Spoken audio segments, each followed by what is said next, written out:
নমস্কার, আমি জ্যোতিষ আচার্য শ্রী পারিজাত। আজকে আবার চলে এলাম। আমি কথা দিচ্ছি জানুয়ারি মাস থেকে একদম রেগুলার হয়ে যাব। আজকে বছরের শেষ দিন 31। আপনারা বছরের শেষ দিনটা উপভোগ করুন। 31 একটা একটা জয় হোক, নতুন বছরকে আহ্বান জানানোর জন্য একটা দারুণ একটা দিন। রাত্রে আনন্দ উপভোগ করুন। আর আমি জানুয়ারি মাস থেকে এই যে কালকেই আপনার 1 জানুয়ারি থেকে না দিলেও আমি জানুয়ারি মাস থেকে রেগুলার সপ্তাহে 2টো ভিডিও, ম্যাক্সিমাম 3টে ভিডিও দিয়ে দিতে পারি। তো আপনারা ভালো থাকুন, সবাই সুস্থ থাকুন, এই কামনা করি। তো আজকে যে ভিডিওটা করব এটা একটা ইন্টারেস্টিং ব্যাপার। আমি রাশিগতভাবে দেখুন, অনেকেই না, আমি কি বলবো, অনেকের এই বিভিন্ন আপনারা জ্যোতিষ চ্যানেল দেখে দেখে সকলেই বিভিন্ন রাশি নিয়ে কথা বলে যে এই বছরটা কেমন যাবে, ওই বছরটা কেমন যাবে। এইটা নিয়ে আমি মিথুন রাশি অবধি করেছিলাম, কর্কট রাশি করিনি। তার কারণ আমি আবার পরে ভেবে দেখলাম, যদিও আমি একটু ব্যস্তও ছিলাম, ভেবে দেখলাম যে দেখুন, রাশি তো ঠিকই, একদম সত্যি কথা, রাশিগতভাবে মিল থাকলে বা তার একটা বলা যায়, জেনারেল প্রেডিকশান বলা যায়, কিন্তু ব্যক্তিগত জন্মছক না দেখলে পুরো আপনি 90% যেতে পারবেন না। হয়তো জেনারেল প্রেডিকশানে আপনারা বিভিন্ন জ্যোতিষ চ্যানেল দেখছেন, সেখানে এক একজন এক এক রকমভাবে প্রেডিকশান দিচ্ছে। ঠিক আছে, আপনারা এটা বলতে পারেন অ্যাভারেজ 50% আপনি ধরে রাখতে পারেন, 40-50 মিলবে তার ব্যক্তিগত জন্মছকের অনুযায়ী। কিন্তু টোটাল নিখুঁত বলতে গেলে ব্যক্তিগত জন্মছক দেখতে হবে, এটা একদম সত্যি কথা। দেখ, সময় সুযোগ পেলে আমি নিশ্চয়ই জানাবো, সেই সব ভিডিও করব, মাসের রাশিফল, বছরের রাশিফল। তবে আমি একটু ইন্টারেস্টিং জিনিস বলছি, সেটা অনেকে আপনারা হয়তো জ্যোতিষ সম্বন্ধে অনেক কিছু আইডিয়া পেয়ে যেতে পারেন আমার এই ভিডিওগুলো দেখে। আজকে যেটা বলবো যে দেখুন, আমি অনেক আগের ভিডিওতে বলেছি যে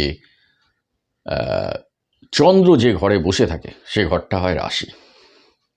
চন্দ্র যে ঘরে, আর সূর্যের আলো যে ঘরে পড়ে লগ্ন, সেটা হয়েছে লগ্ন। মানে সূর্যের আলো ওই দিনে ওই 2 ঘন্টার মধ্যে, 12টা রাশি, 12 দুগুণে 24 ঘন্টা, এই 2 ঘন্টার মধ্যে যে রাশির ওপর পড়ছে সেটাই হয় জাতকের লগ্ন বা জাতিকার লগ্ন। তাই লগ্নপতি, এই আজকে যেটা বলবো, আজকে যে ভিডিও বলবো, বিশাল জ্যোতিষ হচ্ছে বিশাল চ্যাপ্টার।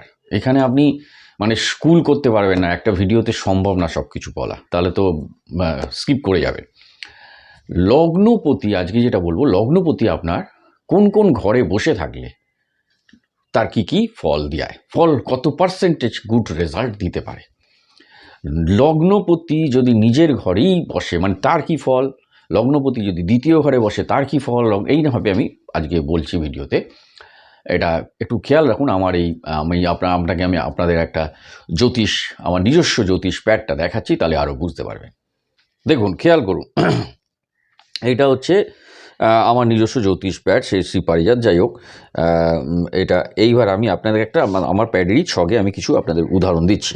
সেটা হচ্ছে, দেখুন, আপনি এই যে রাশি দেখুন, এইটা হচ্ছে 12টা রাশির ঘর। এই দেখুন, এই মেষ রাশি, বৃষ, মিথুন, কর্কট, এগুলো সব ঘর আপনাদের। হ্যাঁ, সিংহর ঘর, কন্যার ঘর, তুলার ঘর, বৃশ্চিকের ঘর, এটা হচ্ছে দেখুন, কালপুরুষ চক্রে 1, 2, 3, 4 এরমভাবে আসে অ্যান্টি ক্লকওয়াইজ। বৃশ্চিকের ঘরটা অষ্টম ঘর, নবম হচ্ছে ধনুর ঘর, মকর, কুম্ভ, মীন, এই হচ্ছে ঘর। মেষের জাতক হচ্ছে রুলিং প্ল্যানেট মঙ্গল, বৃষের শুক্র, মিথুনের বুধ, কর্কটের হচ্ছে আপনার চন্দ্র, মানে এরা হচ্ছে রুলিং প্ল্যানেট। সিংহের হচ্ছে আপনার রবি, কন্যার হচ্ছে বুধ, তুলার হচ্ছে শুক্র, বৃশ্চিকের মঙ্গল, ধনুর হচ্ছে বৃহস্পতি, মকরের শনি, কুম্ভর শনি, মীনের হচ্ছে আপনার বৃহস্পতি। মানে প্রত্যেকটারই দেখবেন দুজন করে, মানে 2টো করে ঘর আছে। মানে মঙ্গলের যেমন 2টো ঘর, বৃহস্পতির 2টো ঘর, কিন্তু রবির আর এক্সেপ্ট চন্দ্র, এই যে সিংহ রাশি রবি এর একটাই ঘর, কর্কটের চন্দ্র একটাই ঘর। তো এইবার আমি আজকে যে ভিডিও হচ্ছে সেটা হচ্ছে লগ্ন, এই লগ্নপতি। মনে করুন সাপোজ, এইবার আমি এইখানটা আসছি, এই দেখুন, মনে করুন সাপোজ লগ্ন আপনার এখানে কী দেখা যায়, এটা মেষের ঘর ছিল। তার মানে সাপোজ এই লোকটার যদি মেষের ঘর হয়, বা এই জাতক বা জাতিকার, চন্দ্র যখন যেখানে বসে আছে সেটা রাশি হয়েছে। এই দেখুন, এইটা ওর কর্কট রাশি, চন্দ্র এখানে বসে মানে এর কর্কট রাশি। এই যে কর্কটের ঘর দেখছেন, কর্কটের ঘর, তাহলে চন্দ্র এখানে বসে আছে, তার মানে এর কর্কট রাশি মেষ লগ্ন, যেহেতু এটা মেষের ঘর, মেষ লগ্ন। এইবার আমার আজকের ভিডিও হচ্ছে যে লগ্নপতি যদি লগ্নেই বসে থাকে, মনে করুন এই যে মেষ লগ্ন, এই যদি লগ্নে বসে থাকে তাহলে কি রেজাল্ট হবে, এই নিয়ে আজকে ভিডিও।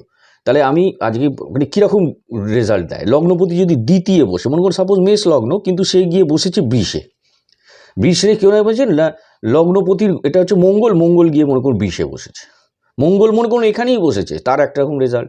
মঙ্গল যদি আপনার এর তো যেহেতু রাজা মঙ্গল শাসক গ্রহ, সেই যদি এখন দ্বিতীয় ঘরে মানে লগ্ন থেকে দ্বিতীয় ঘরে অ্যান্টি ক্লকওয়াইজ বসে, তাহলে সে বৃষের ঘরে বসলো। আবার যদি তৃতীয় ঘরে বসে, এই যে তৃতীয় মিথুনের ঘরে, মিথুন, এই যে মিথুনের ঘর। এবার লগ্নপতি যদি চতুর্থ ঘরে মানে কর্কটের ঘরে বসে, তার কি রেজাল্ট, এই নিয়ে আজকে ভিডিওটা মূলত করছি।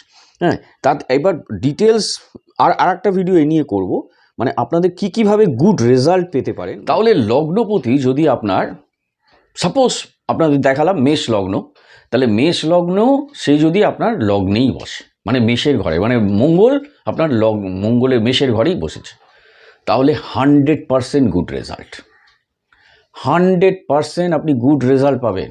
যদি লগ্ন মানে লগ্ন হচ্ছে জানো তো স্ট্রং, লগ্নকে স্ট্রং থাকতেই হয়। একটা জীবনে ভালো মানে মানে ভাগ্য পেতে গেলে তার লগ্নের প্রতিকে স্ট্রং থাকতে হয়। সাপোজ লগ্নপতি আপনার দ্বিতীয় বসেছে, আমি পরের ভিডিওতে করব লগ্ন একে বসলে তার কি তার চারিত্রিক বৈশিষ্ট্য, আমি এত বড় গান আমি আজকে পার্সেন্টেজ অফ গুড রেজাল্ট সেটা নিয়ে আমি আজকে আলোচনা করছি। তাহলে লগ্নপতি যদি লগ্নেই বসে 1 নম্বর ঘরেই, মানে মেষ লগ্ন মেষেই বসেছে আপনার, মঙ্গল এখানেই বসে আছে।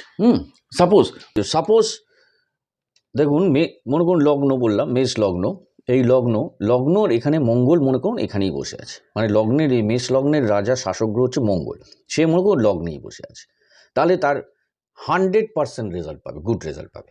সাপোজ আপনারা নিজেরা দেখুন, আমি এখানে মেষ লগ্ন আলোচনা করছি, কিন্তু আপনাদের তো আর মেষ লগ্ন নয়, তো যাদের যেটা লগ্ন আপনি দেখুন লং কথাটা লেখা আছে সেখানে, মানে লং কথাটা লেখা আছে, আর চন্দ্র যেখানে আছে সেটা হচ্ছে রাশি যেটা লেখা আছে।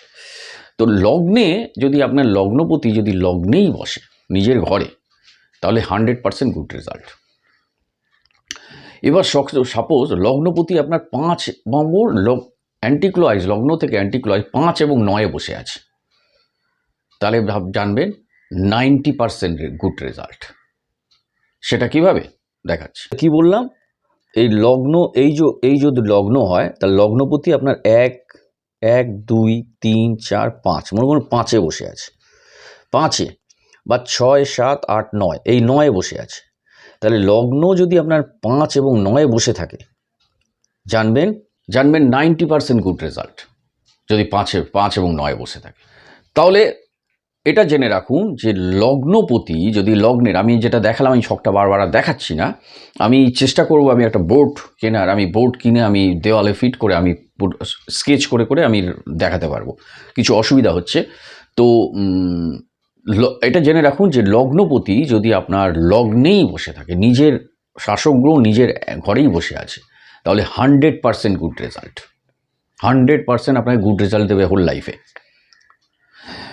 এবার লগ্নপতি সাপোজ 5 এবং 9 বসে আছে, 5 নম্বর এবং 9 নম্বর ঘরে লগ্ন থেকে, বুঝতে পারছেন, সেখানে কিন্তু আপনাকে 90% গুড রেজাল্ট দেবে। মানে লগ্ন থেকে আপনার অ্যান্টি ক্লকওয়াইজ 5 নম্বর ঘরে, সেই লগ্নের সাপোজ মেষ লগ্নের রুলিং প্ল্যানেট মঙ্গল, সে আপনার মেষ লগ্ন থেকে 5 নম্বর ঘরে মানে সিংহের ঘরে বসে আছে, বা 9 নম্বর ঘরে ধনুর ঘরে বসে আছে, তাহলে জানবেন 90% আপনার গুড রেজাল্ট দেবে সে।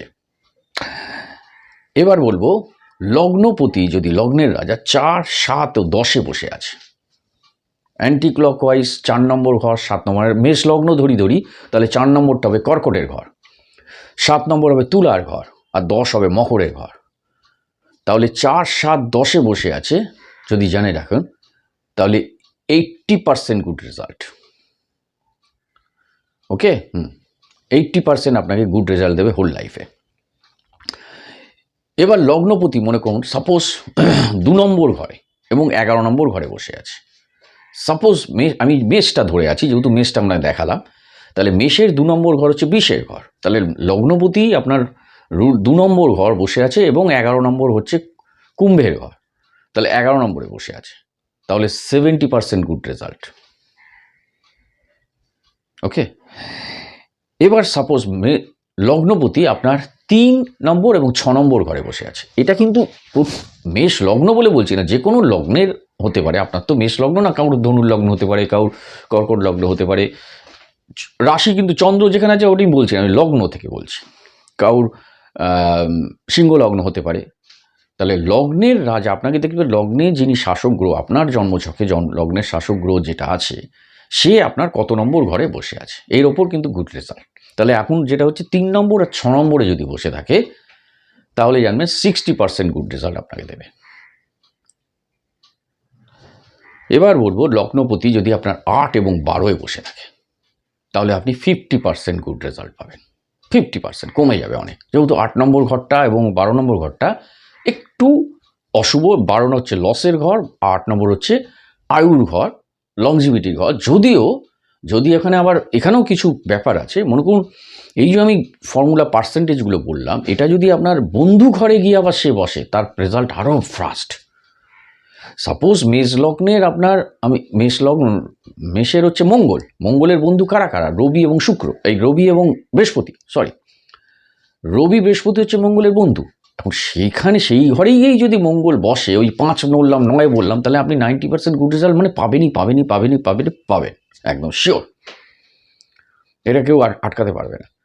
কারণ মঙ্গলের বন্ধু রবি, ওখান থেকে আপনার 5-এ গিয়ে বসেছে। মঙ্গলের বন্ধু মনে করুন বৃহস্পতি, সে মনে করুন 5-এ বসেছে বা 9-এ বসেছে, তাহলে আপনি কিন্তু পাবেনই রেজাল্ট। এই হলো ব্যাপার। আবার বৃহস্পতি, ওই যে বললাম লাস্টে যেটা বললাম, 8 এবং 12-এ বসে থাকলে 50% গুড রেজাল্ট দেবে। সাপোজ ধনুর লগ্নের কিন্তু বৃহস্পতি রুলিং প্ল্যানেট, সে যখন 8-এ যাচ্ছে, সে কর্কট রাশিতে, ওখানে গিয়ে আবার শক্তিশালী বৃহস্পতি। তাই 8-এ গেলেও ও 50% দেবে না কিন্তু ওখানে, কারণ যেহেতু ওখানে শক্তিশালী হয়ে যাচ্ছে, তাই ওখানে কিন্তু ও একটু বাড়িয়ে 70% করে দেবে। কারণ যেহেতু ওখানে ও স্ট্রং এবং ওটা বন্ধু ঘর, বৃহস্পতির বন্ধু চন্দ্র, তাই চন্দ্র ওর বন্ধু, তাই ওখানে গিয়ে কিন্তু ও 70% গুড রেজাল্ট দেবে। যেহেতু 8-12-তে বলছি যে 50%, কিন্তু এই ক্ষেত্রে যে কোনো ঘরে গিয়েই যদি সে শক্তিশালী হয়, সাপোজ ওখানে 8-12-ই হয়েছে কিন্তু সে শক্তিশালী, তাহলে কিন্তু রেজাল্ট একটু বেড়ে যাবে, ইনক্রিজ হবে, এটা ঠিক।